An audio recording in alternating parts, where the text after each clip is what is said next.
1931 नंतर 1951 मध्ये देश स्वतंत्र झाल्यानंतर जातनिहाय जनगणनेचा प्रस्ताव आला होता. जनगणना झाली होती, पण याच्यामध्ये फक्त एससी आणि एसटी हे दोनच कॉलम होते. ओबीसीची जातनिहाय जनगणना नव्हती, ओबीसीचा कॉलम नव्हता. पण याच्यानंतर 2011 मध्ये मनमोहन सिंगांच्या काळामध्ये, पंतप्रधान मनमोहन सिंग होते त्या काळामध्ये जनगणना झाली होती. आणि त्या जनगणनेमध्ये देखील 19,83,000 चुका आहेत असं सांगत केंद्र सरकारने ओबीसीच्या आरक्षणाचा जो लढा न्यायालयावर चालू होता त्या लढ्यासाठी तो डेटाबेस, तो एम्पिरिकल डेटा सादर केला नाही.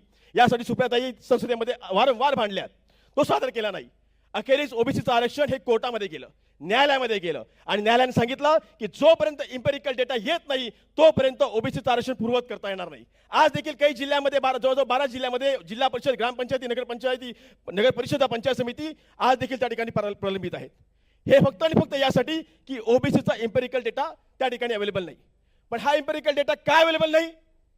राज्याचे मुख्यमंत्री देवेंद्र फडणवीस कधीतरी येऊन सांगणार ते मीडियासमोर की त्यांना जेव्हा विचारलं गेलं होतं की तुमच्याकडे जो एम्पिरिकल डेटा आहे तो तुम्ही सादर करणार का, त्यावेळेला दिलेल्या 8 आठवड्याची मुदत संपताना देखील देवेंद्र फडणवीस साहेबांनी केंद्र सरकारकडनं एम्पिरिकल डेटा घेऊन राज्य सरकार सादर केला नाही, कोर्टात सादर केला नाही. अखेरीस ओबीसीचं आरक्षण हे कोर्टामध्ये प्रलंबित झालं.